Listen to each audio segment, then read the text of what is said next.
Restaurant স্টাইলে কিভাবে মুরগি ঘরেই তৈরি করে ফেললাম, না টেনে ভিডিওটি সম্পূর্ণ দেখতে হবে জানতে হলে।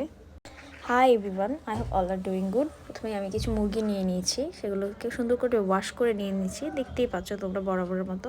দেন আমি এখানে কিছু হাড্ডি এবং মাংস, দুটি মিক্সড করা মাংস নিয়ে নিয়েছি। তো এগুলোকে সুন্দর করে ধুয়ে আমি সাজিয়ে একটি বলের মধ্যে, এর ভিতরে আমি একটু হলুদ গুঁড়া, দেন একটু মরিচের গুঁড়া, দেন লবণ, দেন হচ্ছে জিরা ফাঁকি এবং কিছু হচ্ছে ধনিয়ার গুঁড়া একসাথে মিক্সড করে নিয়েছি। দেখতেই পাচ্ছ এরকম একটা টেক্সচার এসেছে, খুব সুন্দর কালার। দেন আমি এগুলো মুরগির ভিতরে দিয়ে দিচ্ছি। দেন এখানে আদা রসুন বাটা, জিরা বাটা নিয়ে নিয়েছি।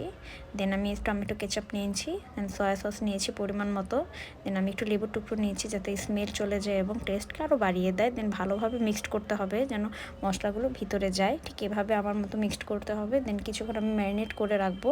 তো আমার ম্যারিনেট করা শেষ। দেন ফ্রাই প্যানে আমি তেল দিয়ে দিচ্ছি, ধীরে ধীরে মুরগিগুলো ছেড়ে দেব। খুব মজা এবং খুব সেন্ট আসছিল। তো ধীরে ধীরে হচ্ছে মুরগিটা ফ্রাই হচ্ছে, মিডিয়াম আঁচে রাখতে হবে মুরগিটি যখন ফ্রাই করব, চুলার জাল অবশ্যই।